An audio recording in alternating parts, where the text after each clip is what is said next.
திருத்தி எழுதாமல் தீர்ப்பு மாறாது, திருப்பி அடிக்காமல் தீர்வும் கிடைக்காது. அன்பான தமிழ் சொந்தங்களே வணக்கம். இது உங்கள் பேச்சுரிமை அதிகாரம். வாங்க பார்க்கலாம். சங்கிகள்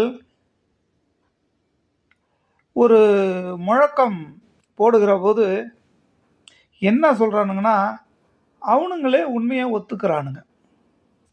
ஒரு குற்றவாளியை அடித்த ஒரு நியாயவாதி, உண்மைதான், அவன் குற்றம் செய்தான், அவன் அடிபட்டான்.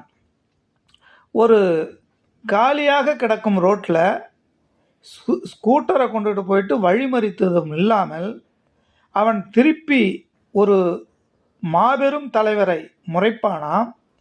அதை இந்த தமிழ் சமூகம் வேடிக்கை பார்க்குமாம்.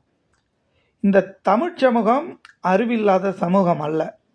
சங்கிகளே, இந்த சங்கிகளை தவிர வேறு யாராவது இது தவறு என்று சொல்கிறார்களா?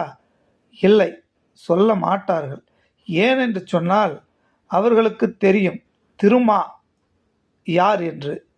தமிழகத்திற்கு மட்டுமல்ல, இந்தியாவிற்கே தெரியும் திருமா யார் என்று. நீங்கள் ஒரு 100 பேர் வழக்கறிஞர்களை கொண்டு போராட்டம் நடத்தினால், அதே சாதி மதம் இல்லாமல் தலைவர்களுக்காக, எழுச்சி தமிழருக்காக 1000 அல்ல 10,000 வழக்கறிஞர்கள் திரளுவார்கள். இதுதான் உண்மை. ஒருவன் சொல்கிறான், இந்த கவுன்சிலிங் வழக்கறிஞர்களின் சங்க கவுன்சிலின் கண்டனம் தெரிவிக்கலையா? எப்படிடா கண்டனம் தெரிவிப்பாங்க? அவன் ஏற்கனவே ஒரு குற்றவாளி, அவன் இந்த சங்கத்திலிருந்து நீக்கப்பட்ட ஒரு வழக்கறிஞர். அவனுக்காக ஒரு சங்கம் எப்படி வக்காலத்து வாங்க முடியும்? அதுவும் ஒரு மாபெரும் தலைவர். முதலில் ஒன்றை புரிஞ்சுக்கணும், பத்திரிகையாளருக்கு ஒரு பிரச்சனை என்றாலும் எழுச்சி தமிழர் தான் வருகிறார்கள். வழக்கறிஞர்களுக்கு ஒரு பிரச்சனை என்றாலும் தொல் திருமாவர்கள் தான் வருகிறார்கள். அதே போல் துப்புரவு தொழிலாளர்களுக்கு ஒரு பிரச்சனை என்றாலும் முதல் ஆளாக ஓடி வந்து நிற்கக்கூடிய எழுச்சி தமிழர் தான்.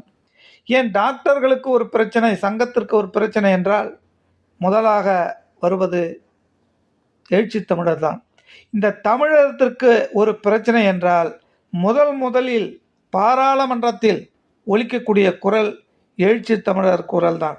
ஏன் இப்போ நீங்கள் போராடுறீங்களா எழுச்சி தமிழருக்கு எதிராக? உங்களுக்கும் ஒரு பிரச்சனை என்றால் எழுச்சி தமிழர்கள் தான் குரல் கொடுப்பார்கள். இந்த பத்திரிகையாளர்களுக்கு பிரச்சனை என்றாலும் அவர்கள்தான் குரல் கொடுப்பார்கள்.